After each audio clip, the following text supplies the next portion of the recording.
Let's go. Okay, so if you can mute everyone, great. So welcome. So if you are joining us for the first time, welcome. If you've been part of the previous couple of research symposiums, then welcome back. It's really lovely to have you all here. I keep getting really quite amazed at how many people are interested in research, academic research in the area of spirituality and spiritual direction, but you are all here. So today we've got a really wonderful lineup. It's going to be a really great session. So we're starting in a moment with an interview with Dr. Tim McCowan, who many of you will know. Then we have some time for questions and conversation, and then I'll have a short break. And after the break, I've got 5 people here doing a 3-minute thesis competition, 3MT, via Zoom. I'm not sure if it's been done before, but we're going to try it today. And so really lots, and then lots of opportunities to share and have conversation. So just wanted to mention a couple of things. We have the handbook competition and initiative certainly up and running. So there are 2 handbooks. The first is Spiritual Direction Without Borders, and that will be a collection of essays, and we're running an essay competition. So looking at essays between 5,000 to 6,000 words in the area of spiritual direction without borders. So we're looking at how spiritual direction is applied in the many and varied ways. It's a pretty open topic. We're looking at some, it can be in any sort of field, any area, anywhere where spiritual direction or spirituality has found a new home, a new place. The rest of the Spiritual Directors International community would love to hear that. So if you need any submission guidelines, please let me know. If you'd like to write an essay, please let me know so I can anticipate it. We've got a deadline of about the end of January 2021. So if you want to spend your Christmas holidays writing an article, that'd be great. So that is that one. And then the second handbook is research methodologies. So if you've undertaken any research, master's, PhD level, and you've used sort of an innovative approach, you've used something different, I'd love to hear from you. They will be articles of varying lengths. They may take the form of, I think what I'll do is interview people, so a little bit about their research experience, and then we'll look at some of the methodologies they use. There'll be some case studies. So that's kind of a lot freer. You don't have to write anything. You can just be open to a conversation with me, and I can, turn it into an article. So any questions or thoughts, just email me.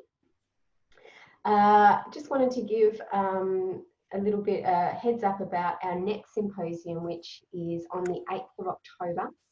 Very excited. I've managed to confirm Bayo Akamalathi. So Bayo is Nigerian born, living in India, did a PhD and struggled a little bit with the way in which spirituality was, how he was able to put that into an academic model. He was one of the keynote speakers at the SDI conference in Seattle last year and kind of blew us away. He's wise, he's funny, he was just a fabulous speaker, and we're able to convince him to get up at 5:30 in Indian time for the next symposium to have a conversation with Bernadette Miles, who is also on the SDI Coordinating Council. So I really highly recommend either coming live or listening to the recording afterwards, because he's got some really interesting perspectives on how we can apply academic research and how we can do things maybe a little bit differently. It's quite challenging, challenges some of the status quo. So really interesting person to listen to. And then we've got a couple of roundtables by Sylvia Greville and Kathy Lambert. So this morning, I'm going to have a conversation with Tim, which I will begin in a moment. Dr. Tim McCowan's joined us. And then we'll have a break, and then we'll do our 3-minute competition, 3MT. So I think we get started. So I want to, just before we go to sharing the slides, I'm going to pin you, Tim, so everyone can see you and what you look like. Thank you so much for joining us today, Tim. Specifically, I invited Tim because he wears a couple of different hats, and he's got a doctor, it's called a Doctor of Ministry, yeah, Doctor of Ministry, Yep. and a PhD. So he's gone down two very different routes, and he also supervises students in the area of spirituality and spiritual direction. So I thought he would be a really good person to interview and to talk to give both perspectives, as a student, as a PhD student, and also as a supervisor. So is there anything else you want me to mention about you, Tim? Anything you'd like to add? That's pretty good, Kristen. So I have trained in spiritual direction. Yeah. So I'm in this space, very happy in this space with all of you this morning, or whatever time you're in. Great. So should we get started? So Tim's got some PowerPoint slides. We'll have a chat over. So Stephen, if you could start that ball rolling.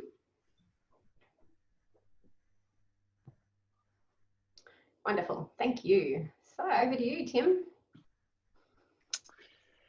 So I am a rather strange beast, having chosen to do 2 doctorates. The first one I did in spirituality. It was a Doctor of Ministry in Chicago from 1999 till 2001. And the second one was a PhD in education at Australian Catholic University in Melbourne. I did that from 2009 till 2012. So thanks, Stephen. So why do doctoral research, and why did I do doctoral research? So the first doctorate I did was a Doctor of Ministry in Spirituality.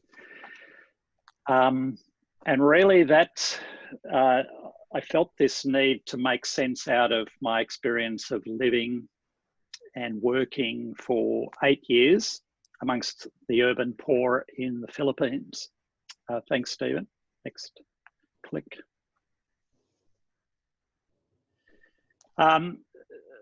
So very much, it wasn't a choice. I wasn't deliberately choosing to do a doctorate. I was looking for some way of making sense out of, you know, very transforming, very full-on ministry. So I was living in a shanty town, the shanty community in Manila, and it was very full-on. Changed a lot was going on every day. I didn't have space to really unpack or process what was going on for me, and especially in terms of my internal life or my spiritual life with God, because that was undergoing a lot of change as well.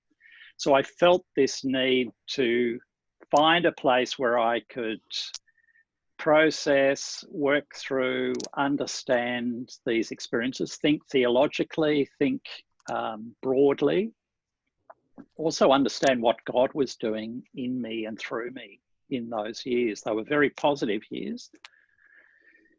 And so I did that. That was a two-year project in Chicago, without the expectation of a job at the end of it.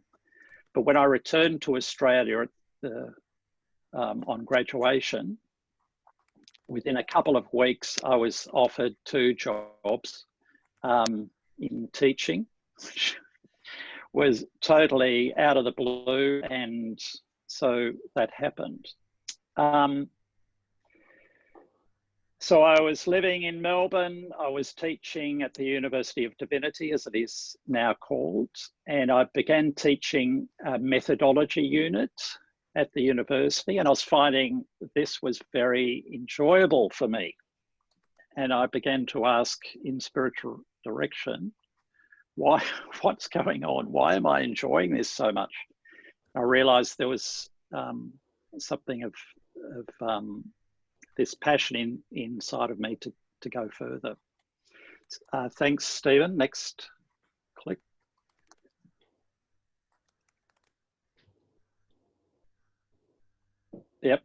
So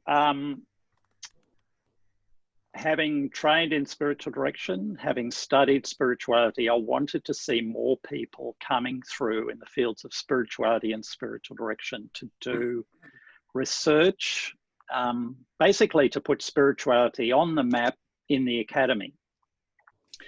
So I'm very pleased that we've got this symposium running today, because this was very much part of my desire, intention for doing a doctorate. I wanted to be able to supervise PhD students in the area of spirituality and spiritual direction, so that there could be more people teaching this in the university. As relevant as it is, you know, the experience of God in people's lives. And for me, it's even more important than theology.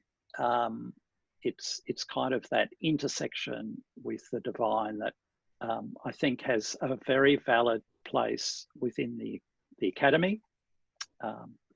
So this was very much part of my motivation for doing the PhD. But I also, thank you, Stephen,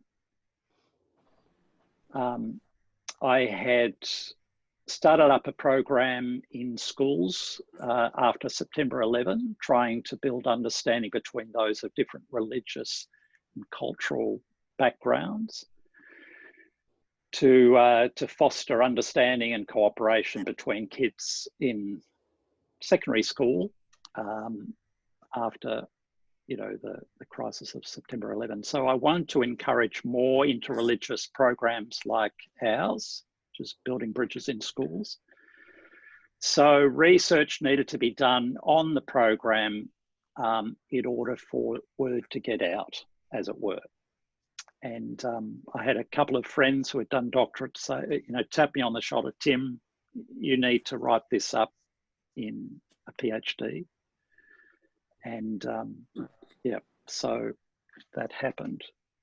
So in terms of why do doctoral research, I would say that passion would be an important component for why you might do doctoral research. If you've got a strong passion or calling towards some particular area. If you would want to be an academic or a researcher or a supervisor, I think that is another valid reason for doing doctoral study. But I wouldn't say it's the only cab, you know, in the ranks, in the taxi ranks. So thanks, Stephen. Next. So some helpful things to know before doing the doctoral journey. A PhD is not for everyone. So I've met lots of people who have been interested in doing a PhD, but we need to be realistic. A PhD has, thank you, Stephen, it's a very narrow focus. The research needs to be original, and it has very limited appeal. So sadly, if you're thinking of getting your word out, a PhD isn't really the way to do that. Unfortunately, most PhDs end up gathering dust in a library somewhere. One or two people might read it beyond the examiners. And I would say that the really only, you know, purpose for doing a PhD is if you want to be a lecturer, a supervisor, a researcher, or an academic writer. It's not for everyone. So there are other options, and I would encourage people to consider these as very valid ones. So something like a Doctor of Ministry, which is so-called a professional doctorate, but it can have a much more practical focus. So these are available in Australia, and certainly they're very common in the US. So the advantage of a DMin is that it has a much broader focus, has wider application, it doesn't require original work, and it can build on existing research, and it can be very practical. So if you're wanting to write something about the experience as a spiritual director or accompanying others, or maybe in the area of discernment or in the area of some aspect of spirituality, I would see a lot more relevance and take up from something like a Doctor of Ministry rather than a PhD. That's just my 2 bobs worth. So Tim, can I just ask you, what does a DMin look like? Because I think some of us are familiar with the PhD, the big thesis, you know, one big piece of work. What does a DMin look like? Is there coursework? Is it a smaller thesis? It's yes, it's a smaller thesis. It does involve more coursework, so you can take units that are a part of it to, you know, perhaps strengthen your understanding of the topic. But it also can have a very practical outcome. So, for instance, my Doctor of Ministry, I was writing a document for the other workers with my organisation. But it could also be, you know, if you're wanting to write something in the area of spiritual direction, you could, for instance, write, that could be an outcome of your Doctor of Ministry. You know, something along the lines of helping other spiritual directors understand what's involved in a formation program, or in accompanying someone else in their spiritual life, or how you've perhaps done the spiritual exercises in daily life with somebody, and what that's taught you about, you know, God's interaction with a pilgrim or with you as a guide. You know, very, very practical, lots of different possible practical outcomes. And so Tim, just having done both the PhD and the DMin, I'm wondering, you said that you wanted to do the DMin to kind of make sense of that experience in the Philippines. And I'm wondering, from, I guess, from that deeper or that more formation place, how the 2 experiences were. Were you able to explore your experience in the Philippines in a satisfactory way, or was it? I'm just wondering about, you know, kind of just what it was like at that deeper level during those 2 programs, how it felt differently to you. The 2 programs being the DMin or the PhD, you mean? Yeah, just wondering what it was like. Yeah, so the DMin, it was a lot of fun, because we had a lot of groups that you would sit down with to kind of debrief your particular experiences with, and they would give comment, feedback, suggestions, which illuminated my experience even more when you're in a kind of a peer group or a cohort that are unpacking someone's experience. Not exactly like group spiritual direction, but your experience is enriched from the feedback, the insights of others. So that was one aspect. Some of the coursework we were able to do gave me different lenses through which I could look at my experience. So, and a lot of those who were teaching us had done sort of remarkable things in their own capacity and were giving insights out of their experiences. So that was all permissible with the Doctor of Ministry, because it is a practical degree. The PhD, I am a little bit unusual, perhaps. My wife thinks I should just, you know, be a professional PhD writer, because I think tend to think quite clearly, and I know what's involved with research. I know what is required for getting a thesis done. You know, I completed both degrees in the minimum time available. And I never had more than half an hour with my supervisor in our monthly chat. So I kind of knew what I needed to do, and I just got in and did it, as well as, you know, that it was full time, but I was also doing a 1 day a week teaching on top of that. Mm-hmm. So it was fine. I wouldn't say it was as enjoyable. It was much more solitary exercise. I didn't perhaps take up the options I could have with other research students. It was at ACU, so there weren't many ACU students who were my age, in their 50s, and you know, they were mostly in their 20s and young, and they've got different things. Yeah. Cool. Thank you. Thanks, Tim. That's all right. Thanks, Stephen.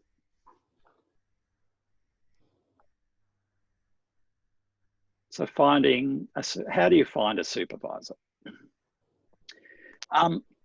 So I'd say first look at those who've written or taught in your area of passion. So you've probably, you know, been discerning what your areas of interest are, and, you know, perhaps there are people who have written in that area already. You could see if their availability. Next. Someone you can easily collaborate with. So you are forming a little bit of a partnership with this person. So you need to be able to understand each other, work with each other, you know, negotiate things with each other in a mature, sensible way. There are always tensions, as there is with any sort of relationship and partnership, trying to understand where the other's coming from. But someone that you can easily work with, I would say. Thanks, Stephen. A person with time and interest in your project. So you might have a person who's written in your area of passion, and you've done some courses with them. You collaborate, but they just don't have any time available. They wouldn't be able to, you know, meet with you on a sufficiently regular basis. And I know of students in that situation who have had supervisors who are just too busy. And thanks, Stephen. I thought there was another one there. So yes, but it's a matter of finding what a person that you can ring with, that you know, would be able to give you that sort of time and space that you're looking for. So doing a doctorate, you'll need to choose a research framework. And how do you discern what that might be? Well, I'd say first you ask yourself, where do I want to go? So what is my main research question? And what would be my ideal outcome? So, you know, whether it would be, for instance, having stories of people that you've accompanied, you know, whether it be,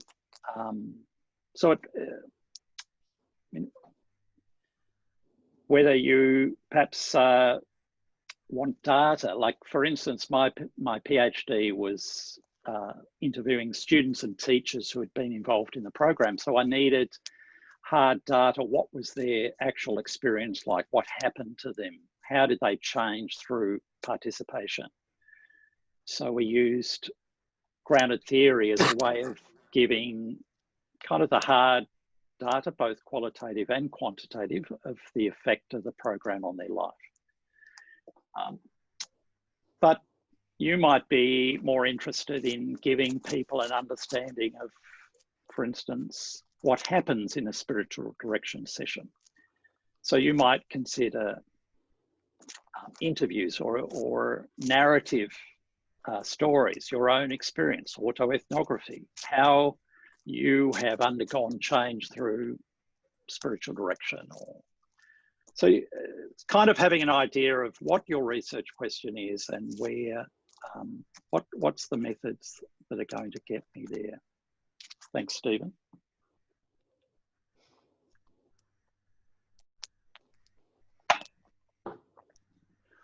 And then the next one too, thanks, Stephen. Who has experience with this methodology? So you might have discovered that, you know, this particular qualitative research method is right for you, but then you need to find somebody who's had experience with it, who is competent with it, who can guide you through it. So I'd suggest you talk with your teachers, the university research office or research coordinator at your nominated college for ideas. You can go to them, talk to them. This is what I'd like to do. This is the sort of methodology I'd like to do it with. And then see if there's somebody at that college who can help you, or whether they would nominate someone at another college. And most universities have a compulsory research methodology unit to do. So that also helps give you a good grounding as to what's out there in terms of methodologies, methods. So that, you know, that's a help as well in this process. So as a supervisor, what do I look for in a prospective PhD student? Familiarity, somebody that perhaps I've got to know.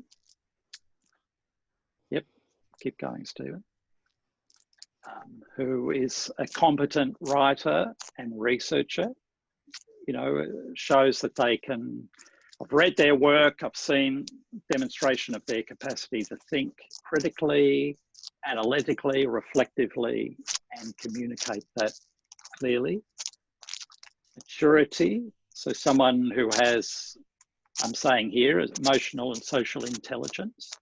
So supervising somebody requires a lot of negotiation, and sometimes there are disagreements as to what goes into the thesis and what is left out. Needs a lot of negotiation, and you need somebody who can cope with disappointment, setbacks, and it's not going to necessarily go off in a huff and, oh, well, I'll take my bat and ball and go home kind of thing. Yeah, so thanks, Stephen. Someone who's collaborative, as I say, that you can easily work with, understands what you're saying, and having a common interest. So as supervisor, I would want to be interested in this topic too. If I don't have any interest in it, then why would I commit to, you know, 3, 4, 5 years, hard work, a lot of time, a lot of energy in this? You know, we've got limited resources, and there may be another person who's more suited. And lastly, passion, because the doctoral journey can be a long one. It needs something to keep you aflame, you know, to keep your lights coming on, to keep you getting up in the morning to work on it, to keep keep the energy through good days, tough days, slower days through that journey. And lastly, thanks, Stephen, discernment. So look, a lot of these things might be there, but it just may not be the right time for you or for them. So, you know, with all of these decisions, it requires good spiritual discernment, knowing kind of God's confirmation. And I've learnt that through some difficult experiences with supervising students. So, yeah. Thanks, Stephen. What support does a supervisor offer? Keep going, Stephen. So I'd say as a supervisor, like a mentor, someone who is companies and, you know, a bit like an apprentice, models the process there to grow in. Stephen?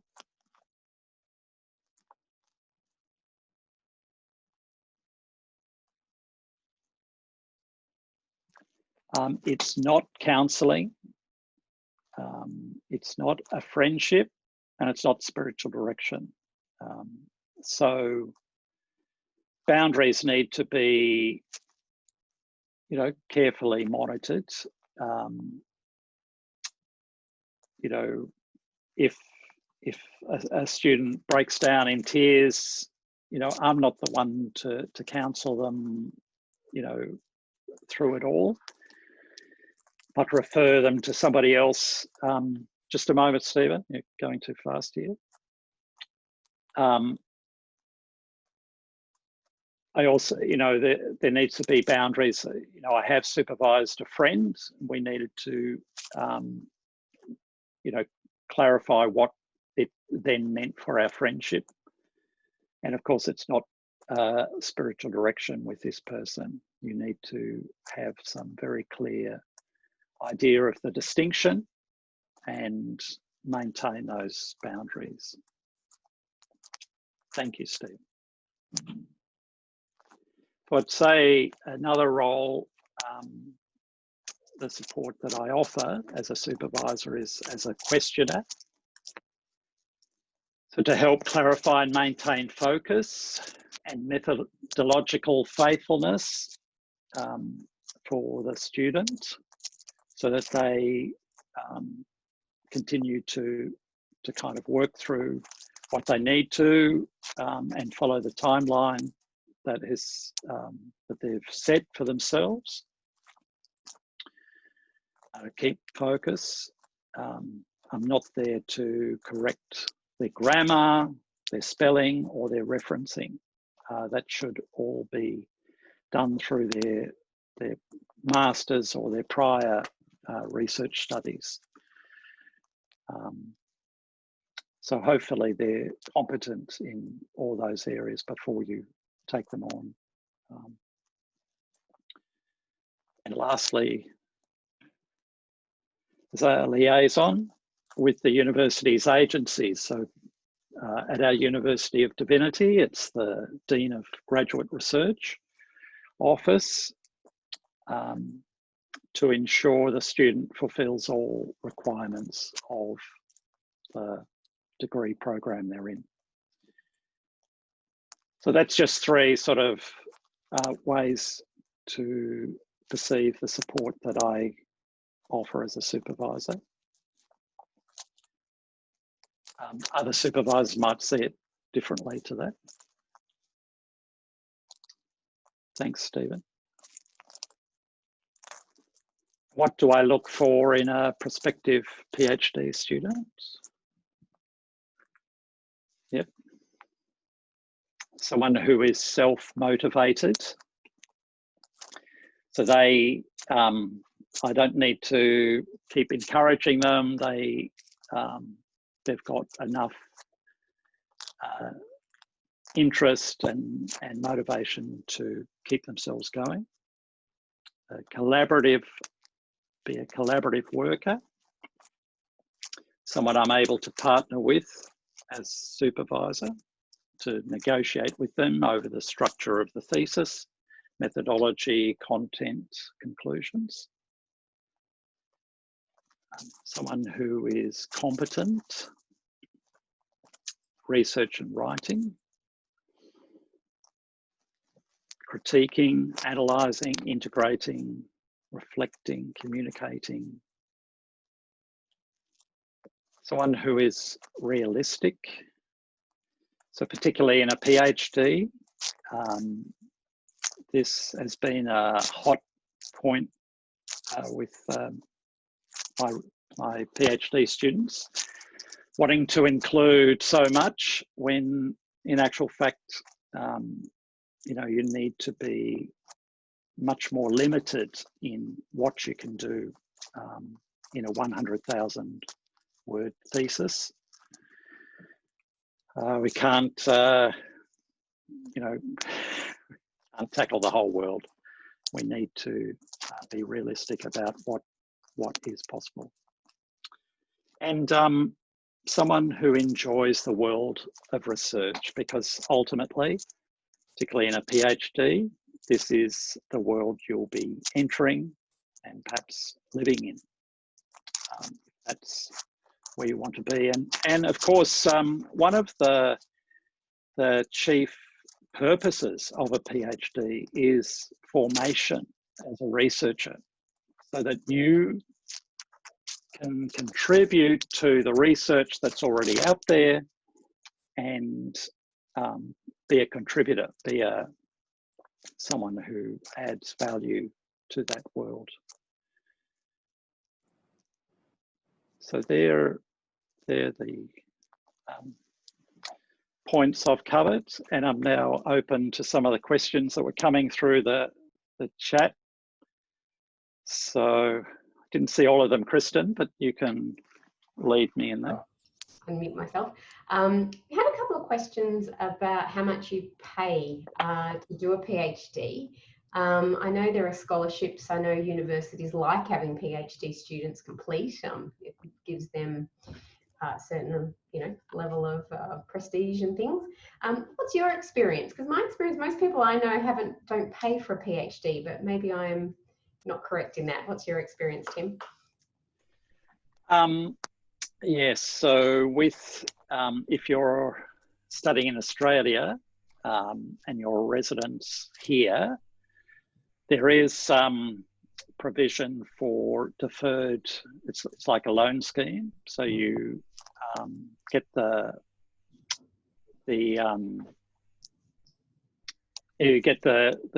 training and the program cheap, but you then pay it off if your salary, it's like a HEX debt.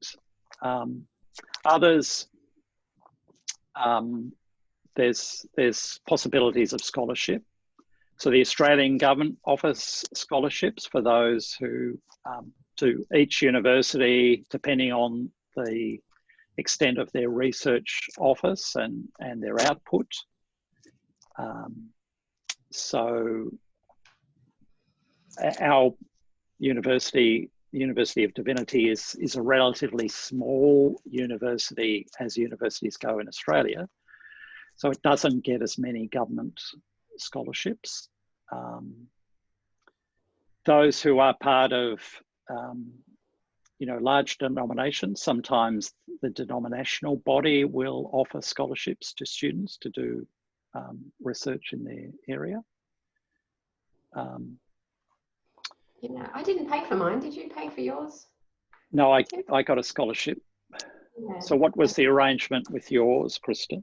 So there was, what's it called? AEP something when you're a full-time student, and there are scholarships available that will pay you a small sort of stipend for the year. Yep. But I was doing mine part-time. But yeah, I didn't pay at all. There was a scholarship available. I think ACU at the time were quite keen to get PhD students through, so they were subsidising or offering scholarships to improve their, yeah. That's certainly worth having a look. Anne's just put most have to pay. Oh, okay. Right. I must have just been lucky. APA, that's it. Thank you. Yeah. APA, yes, that's right. You had an APA, didn't you? Did you get an APA for your? Yeah, because you were doing full-time study. Yeah. One of the things that surprised me with my supervisor was how little support she got from the university to supervise me. She said it was only a couple of hours a year or equivalent. Or do you sort of get? Yeah. Can you talk about that? Yes. So supervisor doesn't get a lot of money. I think it's currently about $700 a semester for supervising a student full time. So, that's what you get paid at the University of Divinity.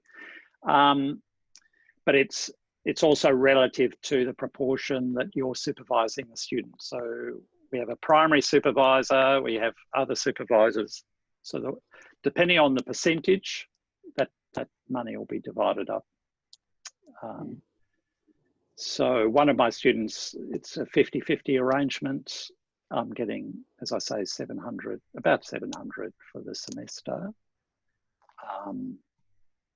So as payments go, it's not a great job.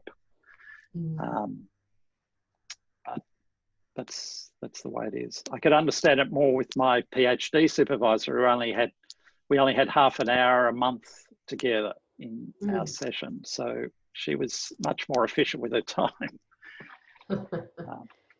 Yeah. And how many students would you supervise generally?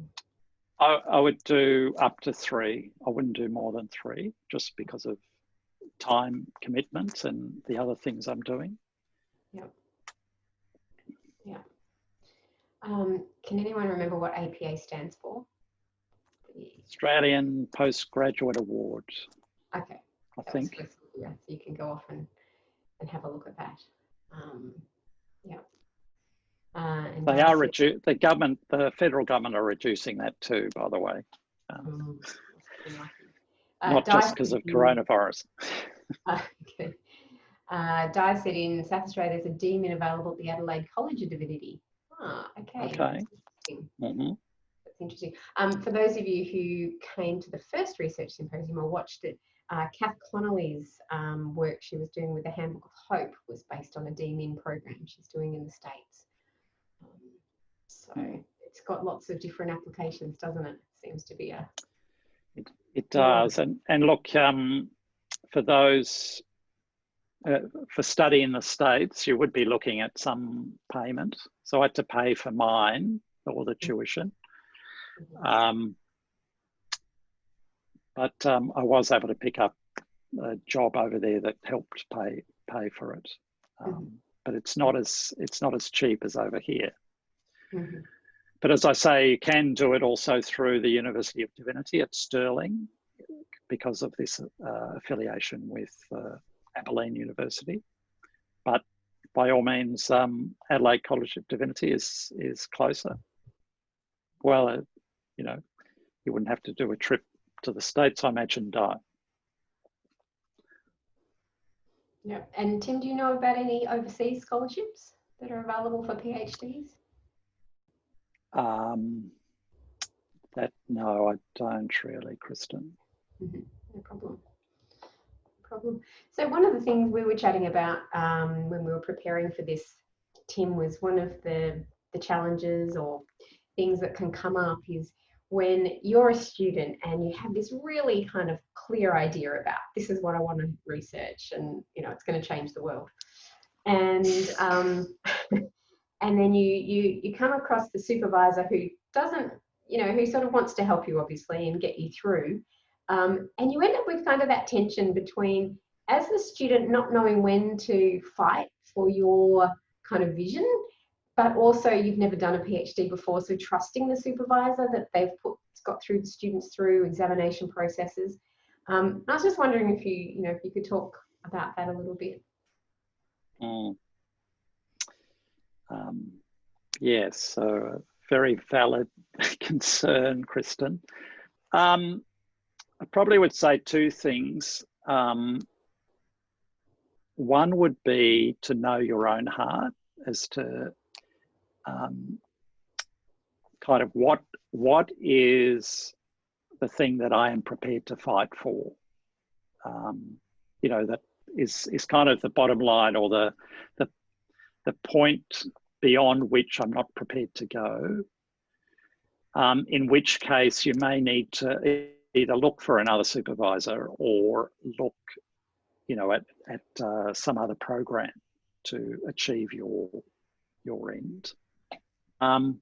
The other is perhaps going to the research office and explaining your situation to them, who is over, is responsible for all the research students and research that is going on through the university, and explore with them whether there's some other avenue that you could, or some other person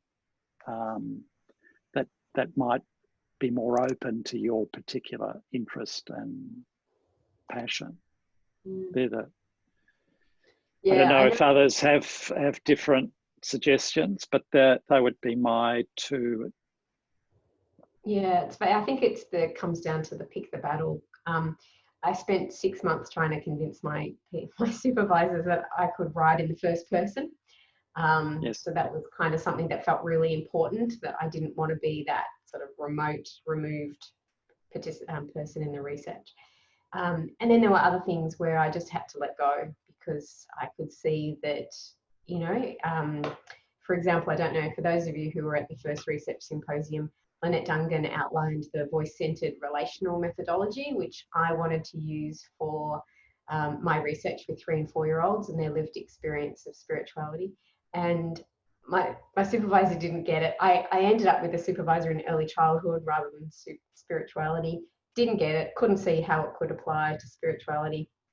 I mean, I still think, when I get the time, I'm going to go back and look at the data through that lens. Yep. It's an itch that needs to be scratched. But in the end, I had to let that go and go down a different path that was much more in line with my supervisor. So it's just hard, isn't it? Because you've never done one before, but then you're also passionate about what you want to see happen and where you want the research to go. So yeah, it is a hard one. And I think it raises to the reality, particularly in the area of spirituality, spiritual direction, that we're up against an institution and a structure that is quite resistant to exploring personal experience. So I've been teaching for 20 years in the university, and very few people in that environment, in that institution, in that structure understand it as a valid area of research. So, I think, so part of my initial passion for doing the PhD, as I mentioned, was to see more people come through. But the reality is that, even after 20 years, there's been very little move, little bits. We've now got autoethnography as a valid research method, but for so long, it's just, it's very, very resistant. So our only hope is prayer and more people coming through who are prepared to tackle the institution, tackle the powers. Yeah. It's tricky. I remember my research was centered around 3 and 4-year-olds going out into the natural bush environment of the school and looking at their lived experience. And I would go to my supervisor and I would say, there's something about when the kids are outside you know, there's something about being in nature. There is something about, and she'd say, you can't say that. Don't give me there is something, you know, give me something concrete. And it is a real challenge. And I think it's at the heart of what, you know, we're trying to do with these symposiums, and what we did in Melbourne last year was, how do we find a way for spirituality to be in academia within that framework? Because it's really, it's hard. It's just hard. It is. But or using David Tacey's language, you know, there is a wave, and I'm just praying that this wave is going to start. I mean, it's a lot more open in the States, Stephen. We're envious of you guys, because you've been much more open to that. You've been teaching this in doctoral programs, but in Australia, it's been really hard yakka, and I think it's this part of it's our Aussie psychology. I think that is still a bit. And part of it's the institutional nature of academia that is very slow to move. It's very slow to embrace things outside of a person's experience and knowledge base. Yeah, which is kind of why I want to do the second handbook, and why I'm excited about the research methodologies, because I see and I hear about really exciting ways to put together a PhD. For example, you can write your PhD as a novel. You can present video, you know, and a series of videos to show things, and you know, there's all these different ways. And I know in doing what I'm doing and putting together this handbook, there's going to be a lag. You know, I'm gonna put together this handbook with all these really cool ways, and people are going to get it and go, I want to write my PhD as a novel. I want to do. And yet there's a lag between then finding supervisors who are, you know, are comfortable with that. Examiners, when it comes time to examine. Yes. Yeah. So, and I think one of the other issues is that PhDs in spirituality often, not always, but often are multidisciplinary. So they might look at spirituality in a healthcare setting, or like I did with early childhood, or you know, all different, like you sort of did with schools. So you had education, and I think one which is wonderful, like it's fantastic, because you're looking at spirituality and spiritual direction in different settings, and you're pulling together new things and in original ways. And then you have, but it's hard to be an expert in early childhood and spirituality, or education and spirituality, you know, or healthcare and spirituality. So I had an issue when it came to my examination, where the first examiner just didn't get what I was trying to do, just clearly just didn't get it. So now whether or not that was a supervisor finding not the most appropriate examiner, but you know, I had 100 amendments I had to work through. So the whole thing, you know, a whole long drawn out traumatic experience. The second and the third examiners completely got it, and I would have got through without any, you know, almost without amendments. So it's a whole, what we're trying to do is hard but necessary. That's right.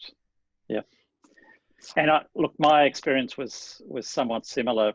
My supervisor chose one examiner that was not really appropriate. He was into quantitative stuff that was not relevant for my research, and I had to go back and do all these charts and numbers, and so yes, it is an issue, but hopefully with conversations like this, folks, there's more of you going to come through. There's more of you who are going to be available for examining and supervising and bringing others with you. And this is my prayer. This is my hope, my dream. Wonderful. So you're staying on for a little bit. So if anyone has any questions, we're going to have a break now for about 10 minutes. Let me just read this before. Masters was the Yeah, it's tricky, isn't it? It's a chicken and the egg thing. I found the same thing. I wasn't quite sure. What's the question? The question was around you've got questions, but you haven't got this fully formed idea of what you want to do. And then sometimes supervisors won't take you on because you haven't got the fully formed idea, but I think is how I quickly scanned that. Yeah, and you want to be open to discovery, and you don't know what's out there until you start. So,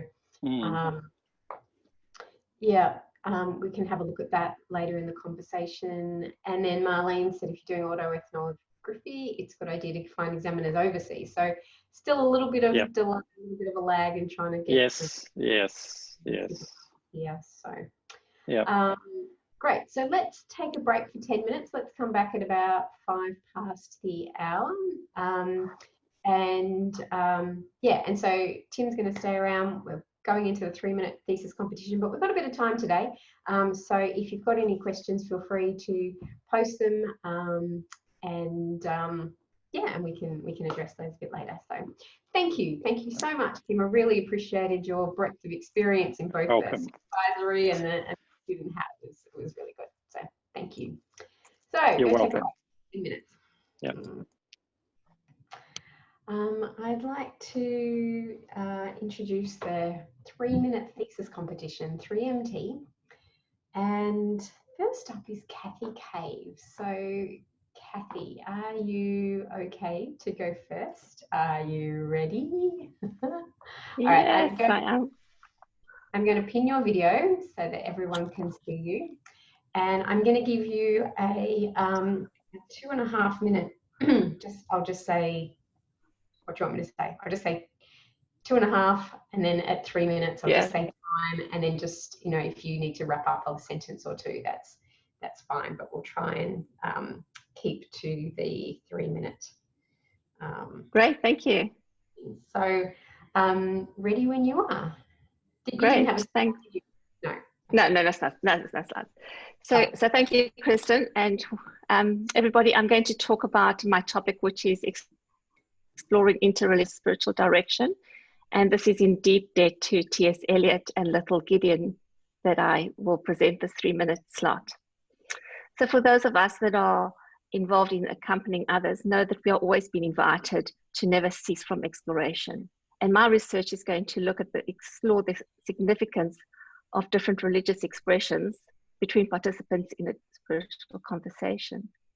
Now, it's true that the directee or the pilgrim will have a unique blend of threads in their lives, which will be a function of time on the pathway, the different pathways, their nature, their personalities. So perhaps the end of my exploration will be to discover that I arrive where I started, knowing that deep listening is central and crucial, and perhaps religion will just be another thread, and perhaps it may not even be an important gate. But I'm hoping that the threads will be full of texture. I'm hoping that using the gates of comparative theology and interreligious dialogue will shed new light on ways to listen deeply. My approach is semi-structured interviews with practitioners. Some of them identify as multi-religious and all have some experience or tradition of being in the Christian faith.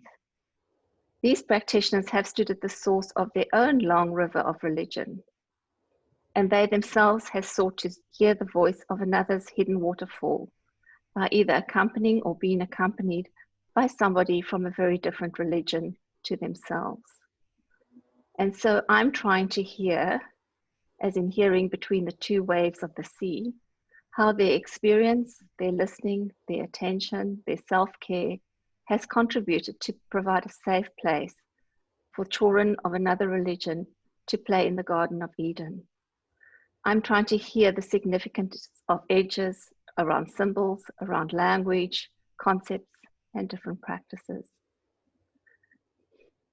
In recognizing that in Australia, most of the spiritual direction programs are Christians training to sit alongside other Christians, I have focused my literature on how might a Christian be if they were sitting with a Buddhist.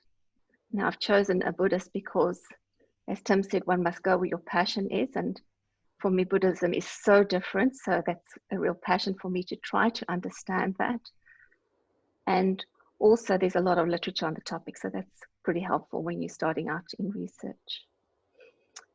So my hope for this project is to glean some ideas, to enable others to enter amongst the tongues or flames of somebody else's religion, and that they may enter that without fear, without the fear of being enfolded in the knot of fire when they enter such encounters. And perhaps others can arrive and know for the first time if the fire and rose can sometimes be won. Wonderful, 3 minutes, well done. Well done. Thank you, Kathy. So tell us where you are on the journey. Have you begun studies? Are you partway through? Technically, I'm towards the end. In practice, I'm quite near the beginning. So this is towards a master's studies, and it's my first academic research project. And I absolutely love reading, and I love doing the interviews.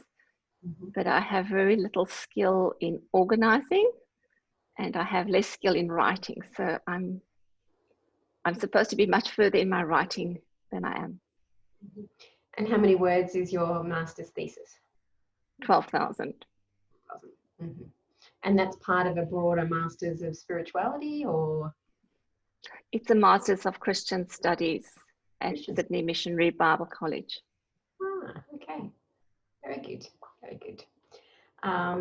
Do you have any questions, or has anyone got any questions for Kathy? Comments, questions?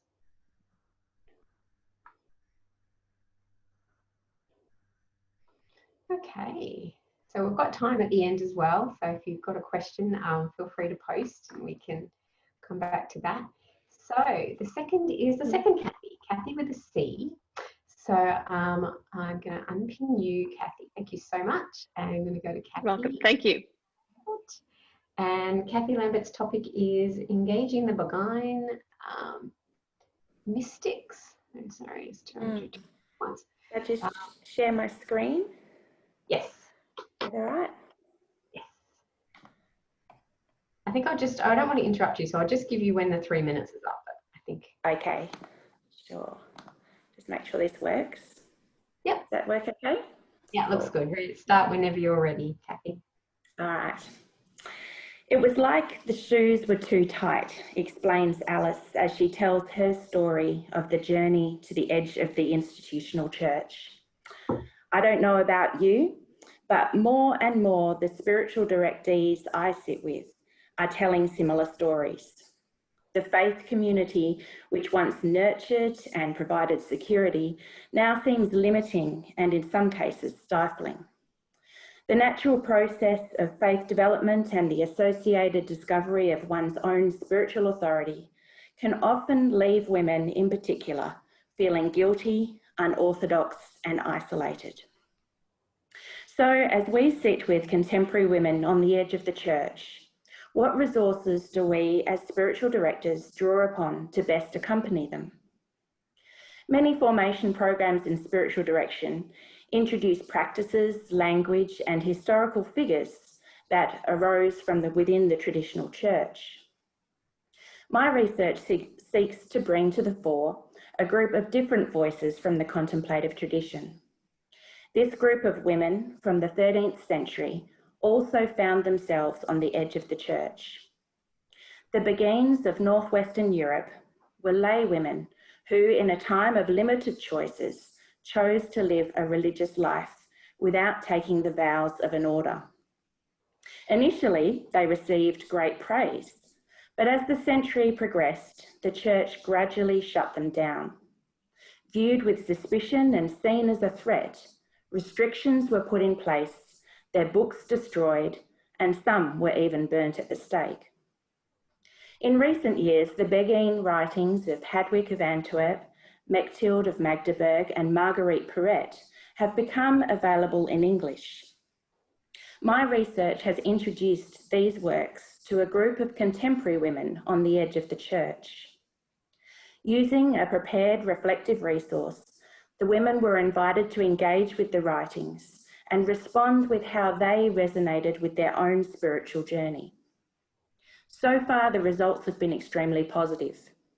The women have been drawn to their creative language used to speak of God, their courage in the face of opposition, and the freedom they found in forging a new path for themselves. Kelly, one of my participants, explained, "It was like I was having a dialogue with them as I read their words." And Stephanie pondered, "So much has changed since the 13th century, but then again, some things are still the same. This seems strangely familiar." Two groups of women, 8 centuries apart, are forming a companioning relationship through the words of the Beguines. As I progress with this research, I will identify more implications for spiritual direction. Until then, as spiritual directors, let us invite the Beguines to the tables of our conversations and share in their wisdom. Thank you. Thank you. Wonderful. Thank you, Kathy. And where are you in your journey? Are you undertaking a PhD or a master's? Yes, I'm doing a PhD and I'm hopefully about 2/3 of the way through. Yeah. And who are you doing that through? I'm doing mine through the University of Divinity, through Pilgrim Theological College in Melbourne. So yes, I'm doing it from distance. Yep. Wonderful. And so through interviews, is that your main methodology?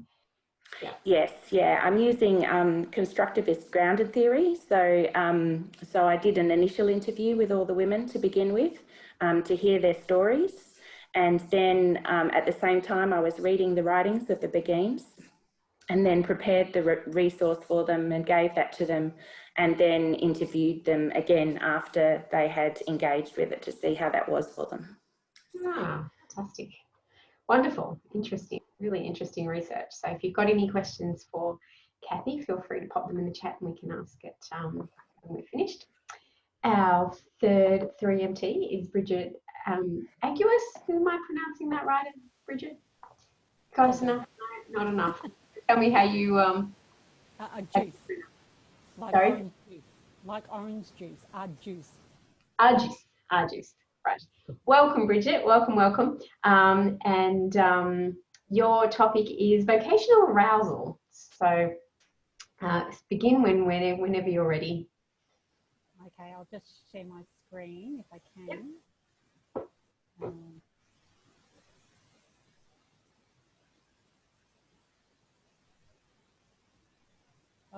Okay. So I chose this as a title because I love this term that Barbara Marx Hubbard coined some time ago, vocational arousal. She used it to talk about the wild and exciting desire to live our own calling and to synergize with the creative genius of others.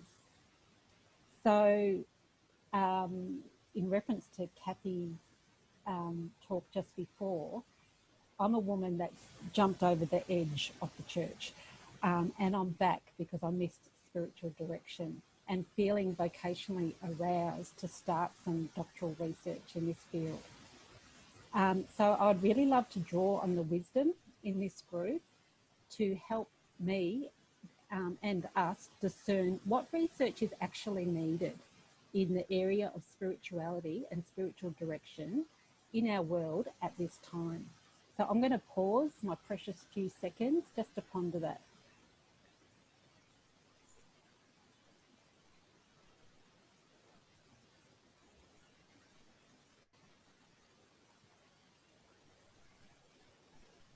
So I'd love to collate your responses to that, either in the chat or if you send me an email later, that'd be great. So some of my own stirrings with that question. I really love totally into our universal story at the cosmic level, embracing modern science, the very big cosmic story of 14.8 billion years, and our quantum story, so the very, very small and the implications that this has for spiritual direction. So our deep energetic connections at a quantum level, waves, tunneling, all that. I also really love creativity and the masculine and the feminine. the flow, the movement, how creativity can help us explore and express the movement of the spirit, deepening our individual and collective soul. And I love a spirituality of earthiness and sky. My sense is that the past centuries have focused on the ascent, the higher power. It's in so much language and imagery of skyness, of bigness, of abundance. It's all up there. But I think something uniquely Australian that we can bring to the global stage is this spirituality of earth, of groundedness, of being down under. So getting in touch with that well image and language rather than the ladder and the ascent. So it's not either or, it's and I think that earthiness and the groundedness has been suppressed in the past few centuries, and we need that for our ecological evolution. My deepest yearning is what I call deep soul in our world, and I use that as an acronym for Spirit of Universal Life, Light and Love. Thank you. Wonderful. Thank you, Bridget. Fantastic. Bernie Miles isn't here today, I don't think, but she might be a really good person to talk to, because Bernie did a lot of her PhD was grounded in cosmology and the work of Ilio Deo. So I might put you in touch with her. She did some really beautiful work in that area. Some comments from Stephen. Oh, that's about Kathy, so we'll come back to that. Good. Wonderful, Bridget. And hopefully, if anyone has any wisdom for Bridget, anything that came to them in the slides, feel free to pop that in the chat, or even through me, I can get you in touch with Bridget. So it's an interesting way to start research, isn't it? Thinking what is the need rather than what's the need in me. What's the need out there? It's rather than, well, I think it's both. So after my master's, I thought I'll only ever do research if it's something I can contribute, as well as my own sense of being drawn to it. So so I'm feeling it. Cool. Wonderful. All the best. Di's also got, check out the chat, Bridget, because Di sure has got a good reference. Check Deep Time Journey Network. Ooh, that sounds good. There's some wonderful stuff there. Brian Swim and Teilhard de Chardin and Thomas Berry, and it's a wonderful world. So enjoy. So we have our fourth 3MT is Philippa, all the way from Christchurch in New Zealand. Wonderful to have a contribution from across the ditch. I'm going to unmute you. Are you unmuted, Philippa? Yep, might need to unmute yourself. All right, I can do it. Right. There you are. Wonderful. Yes. So welcome, Philippa. Your topic is music and spiritual direction. So what is it about music that helps people's openness to God? So begin whenever you're ready, Philippa. Thank you. I grew up in a church where music was primarily a conveyor of truth. Yet many evenings I'd sit at the piano playing Beethoven's sonatas with otherwise unobserved passion, and would stop only because I was keeping the household awake. Head and heart, age-old issues, lyrics or no lyrics, listening or participating, context, spiritual or secular, or what makes the difference? Which of all these things draws us closer to God? So my project is music and spiritual direction. What is it about music that helps people's openness to God? Drawing primarily on the experience of several spiritual directors and that of 38 qualitative questionnaire participants and a few academic papers, I discuss and illustrate three components. Firstly, music's intrinsic value, or the nature of music itself, its rhythm, melody, harmony, dynamics, repetition, tone color. Secondly, its extrinsic value, or the way music is received by us, its associations, memories, ideas, concepts. Thirdly, the context in which the music is heard: church, concert hall, retreat, countryside, spiritual direction, individual time alone with God, and more. Add to these components recent research by neuroscientist David Levitin. In his very readable book, This Is Your Brain on Music, he writes, music processing is distributed throughout the brain. Listening alone causes a cascade of brain regions to become activated. Our brains are made to receive and process music. How do these ideas inform spiritual direction, which is my project's focus? Why is some music more moving, and for whom? How can I use music? When in a conversation is music most helpful? When can it detract? Can it be too powerful? Here are some quotes. Margaret Reitzer, composer and retreat leader: music has the power to communicate where words often fail. Kathleen Fisher, counselor and spiritual director: emotions belong at the center of spirituality. Spiritual direction nurtures emotional wholeness. Questionnaire participant: in music, I hear my soul touch God's spirit. My conclusion: music of a variety of genres touches our hearts and gives space to let God speak.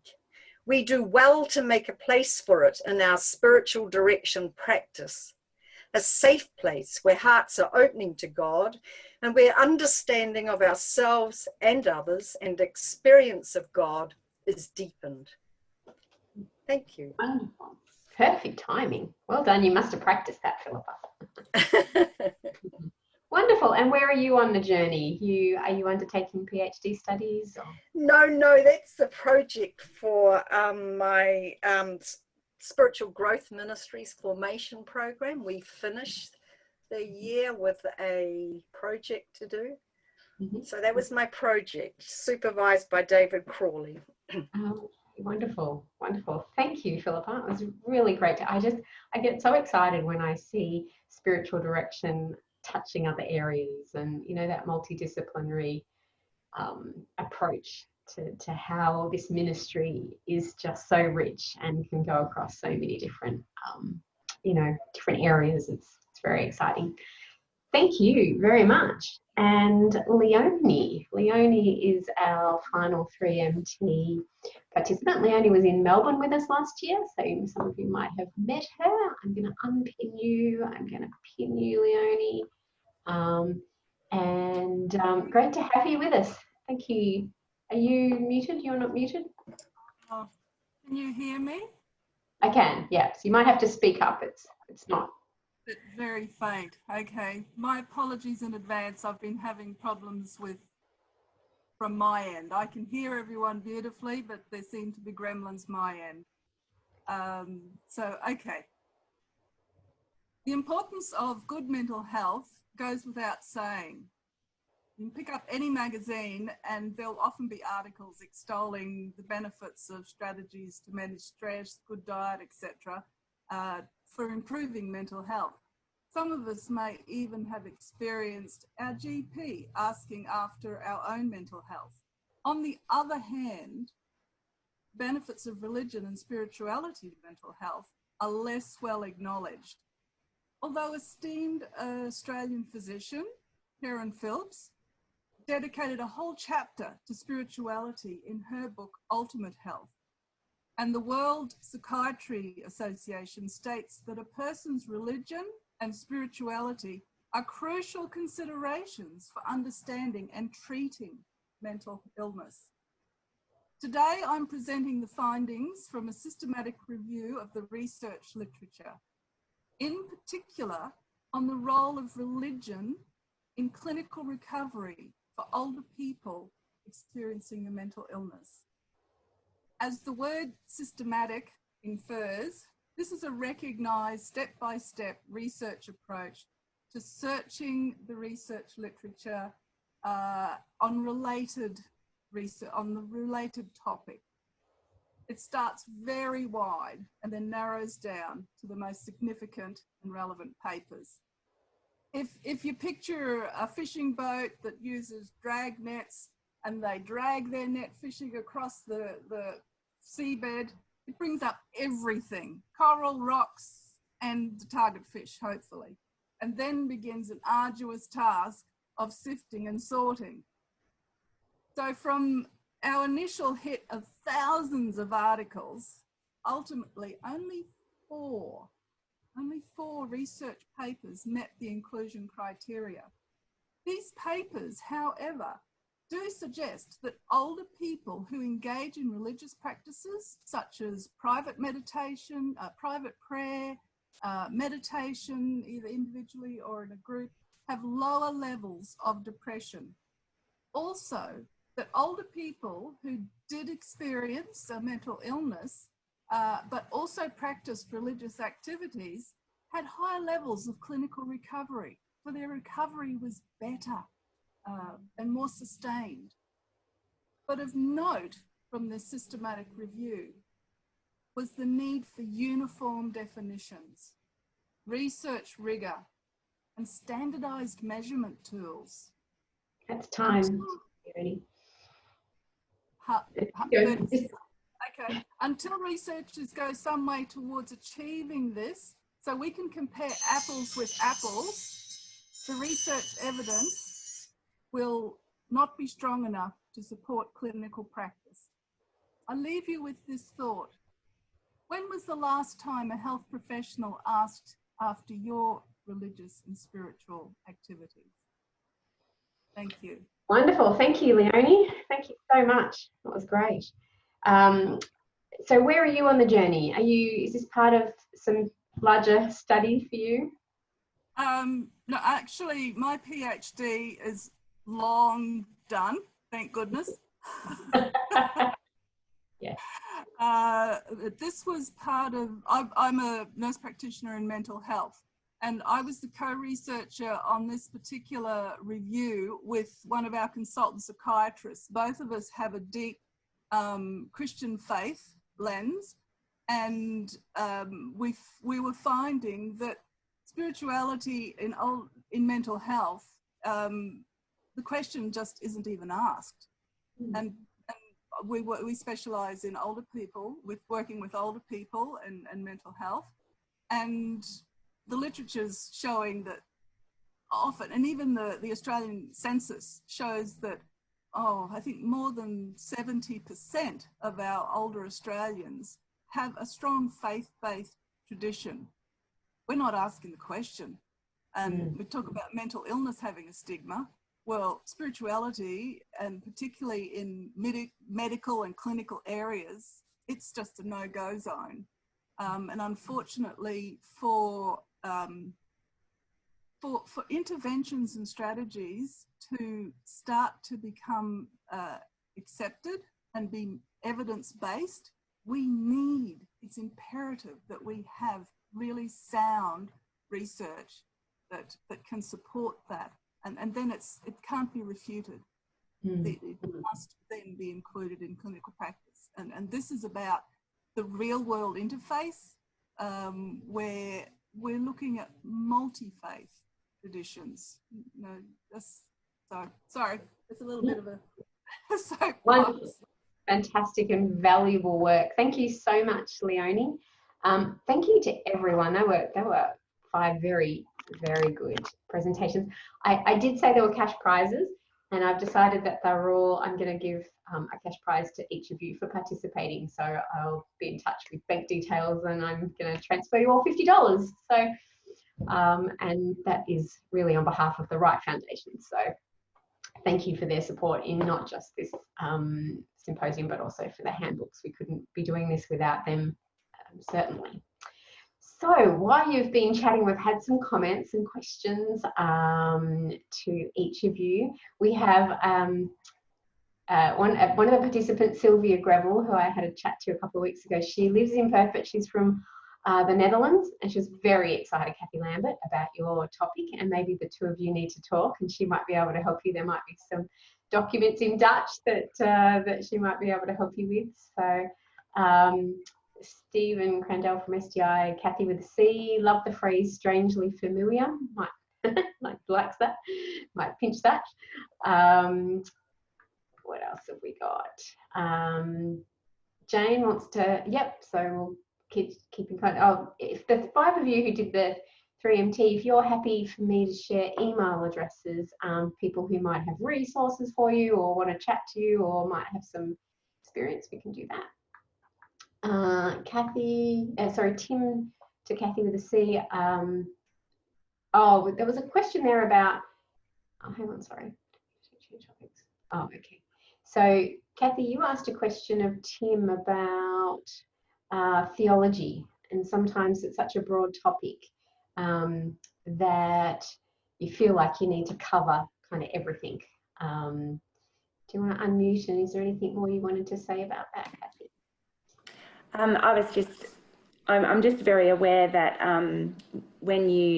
if you're thinking of going into teaching and you're under this large umbrella of practical theology, that sometimes you might be expected to teach preaching and liturgy and all sorts of things. Pastoral care is very broad, whereas if you're a New Testament scholar, you've got the New Testament, you know.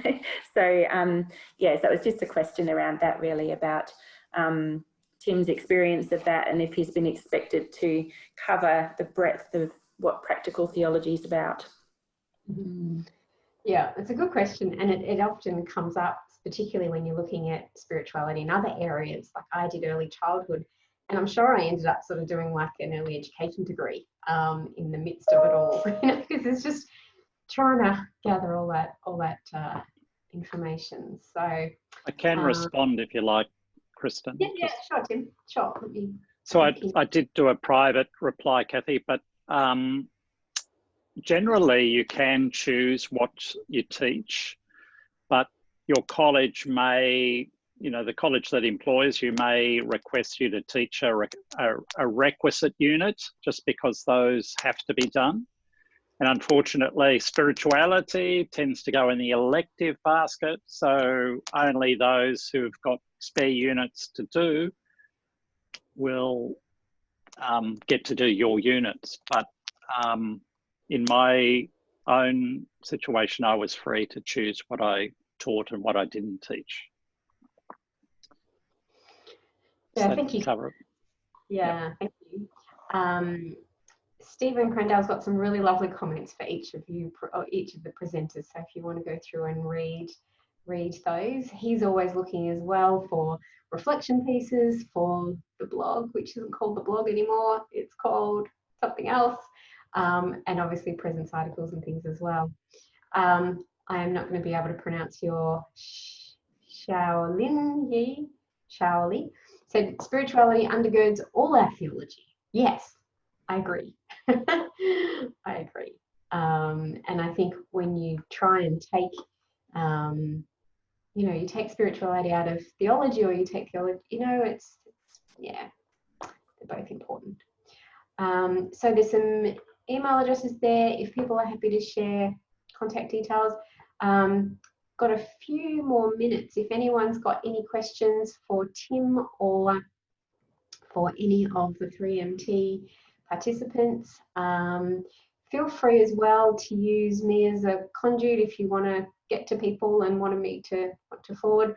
Let me put my email address, spell my name right, in here at sdiworld.org. Feel free, I'm very happy to connect people. I love connecting people. If I think that there's a couple of people that need to talk to each other, I will by all means send emails your way.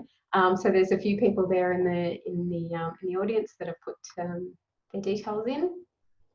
And so may I ask a question of Kathy and the Begines, her presentation, and all fabulous presentations, thank you. But I'm curious about what drew you, Kathy, to women on the edge of I think it was church, I've just forgotten, sorry, but Women on the Edge, and how you identified those women. Yeah, sure. Well, I guess it came a little bit out of personal experience. I felt like I was in a transition. I'm actually a Uniting Church minister, so very entrenched in the church and have grown up with it all my life. But was coming to this point where I just didn't know where I was heading, and I felt that some of the decisions I was making were pushing me to the edge, and I was struggling with that a bit. So I guess that was part of it, a large part of it. And then I was finding that in my spiritual direction practice, the women, I seemed to be a bit of a magnet for women who were questioning and feeling like they were on the edge of the church. And so I found all my conversations were around that sort of topic. And then at the same time, just through some reading, I discovered the Beguines, and I went, oh, these are amazing women. Maybe I should bring these people together and see what happens. And so I guess that's where it emerged from, really, for me. Fantastic. Wonderful. Such a great topic. What else? Any other? Okay, so the blog on SGI is now called SGI Stories. And yeah, very open to stories about spiritual companioning with practical wisdom. So that is good. Yeah, get your name out there to the over 6,000 members. Fantastic. Well, that has been a very rich morning. Sincere thanks to Stephen in the background, who is, I could not do this without Stephen being there, doing all of the background and the admitting and the chatting and all of that. So thank you very much, Stephen. Thank you very much, Tim. I really appreciate your time and your wisdom, and really appreciate you being part of this. Thank you very much to our... Thank you. And thank you to Kathy with a K, Kathy with a C, Bridget, Philippa and Leonie for coming and sharing. And I hope that this continues. I hope that there are little resources that have come by, people that you might be able to connect with. Don't forget, there is a Facebook group. It's not particularly active, but it's there. So, use it, pose questions, and it's a really good way to connect with other people. So, don't forget the 8th of October for our final research symposium. A big thank you to the Patrick and Anthony Wright Educational Foundation Formation Program Fund. We could not be doing this without them, so very, very grateful. And thank you to Stephen Truscott, who is a big part of that and who's been present today with us in previous ones. So thank you very much, everyone.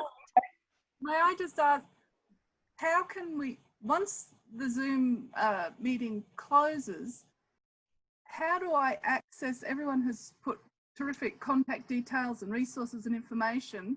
How can I access those once the meeting? We can share that, can't we? Where's Stephen? Stephen, can we share the chat with people as part of the recording?